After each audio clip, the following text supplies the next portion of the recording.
Hello, and welcome to the daily Orthodox Christian scripture reading for the seventh week of Pascha, Friday.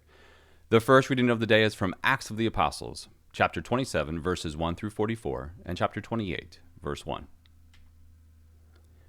In those days, when it was decided that we should sail for Italy, they delivered Paul and some other prisoners to a centurion of the Augustan cohort named Julius. And embarking in a ship of Adramyttium, which was about to sail to the ports along the coast of Asia, we put to sea, accompanied by Aristarchus, a Macedonian from Thessalonica.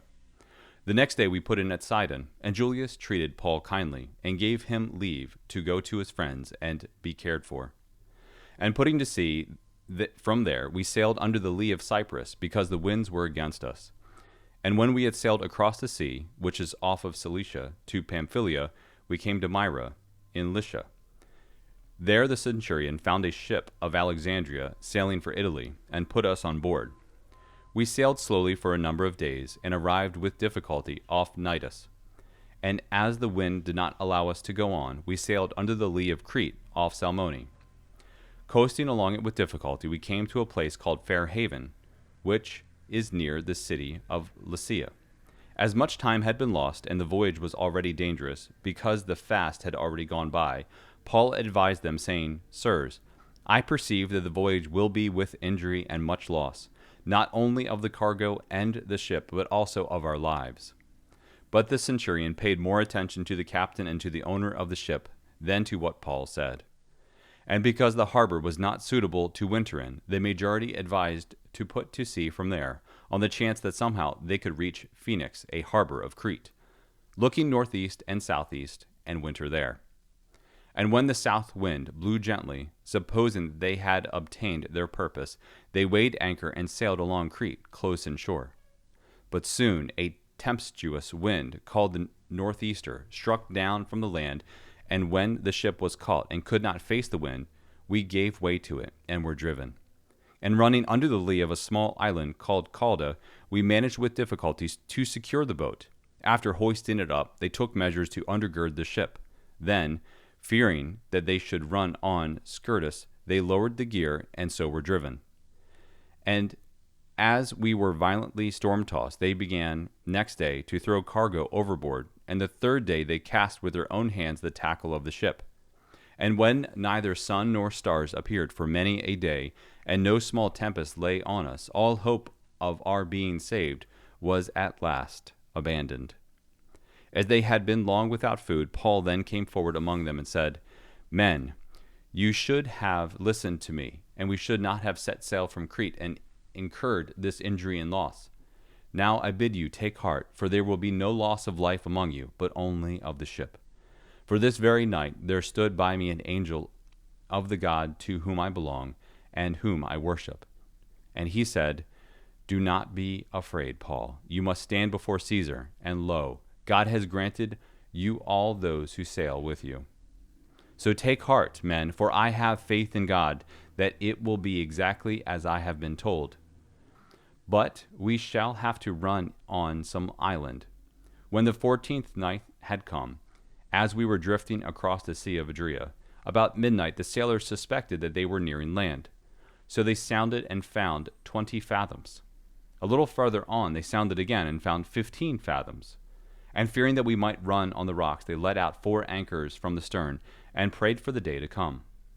And as the sailors were seeking to escape from the ship, and had lowered the boat into the sea, under pretense of laying out anchors from the bow, Paul said to the centurion and the soldiers, Unless these men stay in the ship, you cannot be saved.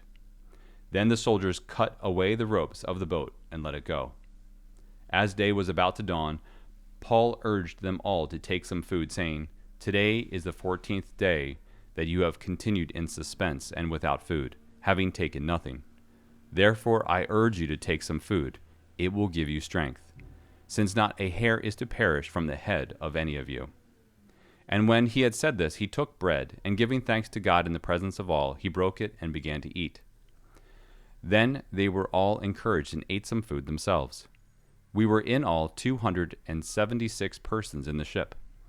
And when they had eaten enough, they lightened the ship, throwing out the wheat into the sea. Now when it was day, they did not recognize the land, but they noticed a bay with a beach, on which they planned, if possible, to bring the ship ashore. So they cast off the anchors and left them in the sea, at the same time loosening the ropes that tied the rudders. Then, hoisting the foresail to the wind, they made for the beach. But striking a shoal, they ran the vessel aground. The bow stuck and remained immovable, and the stern was broken up by the surf. The soldiers' plan was to kill the prisoners, lest any should swim away and escape. But the centurion, wishing to save Paul, kept them from carrying out their purpose.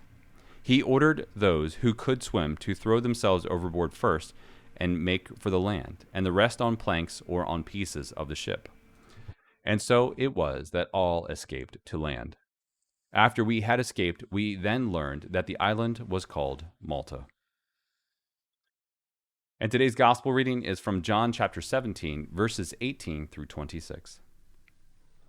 At that time, Jesus lifted up his eyes to heaven and said, "As you, Father, did send me into the world, so I have sent them into the world. And for their sake I consecrate myself, that they also may be consecrated in truth. I do not pray for these only, but also for those who believe in me through their word, that they may all be one, even as you, Father, are in me, and I in you, that they also may be in us, so that the world may believe that you have sent me. The glory which you have given me, I have given to them, that they may be one, even as we are one, I in them and you in me, that they may become perfectly one, so that the world may know that you have sent me and have loved them even as you have loved me. Father, I desire that they also, whom you have given me, may be with me where I am, to behold my glory which you have given me in your love for me before the foundation of the world. O righteous Father, the world has not known you, but I have known you, and these know that you have sent me. I made known to them your name, and I will make it known, that the love with which you have loved me may be in them, and I in them." Thank you for listening. Let the brightness of the Lord our God be upon us and direct the works of our hands to do good. See you tomorrow.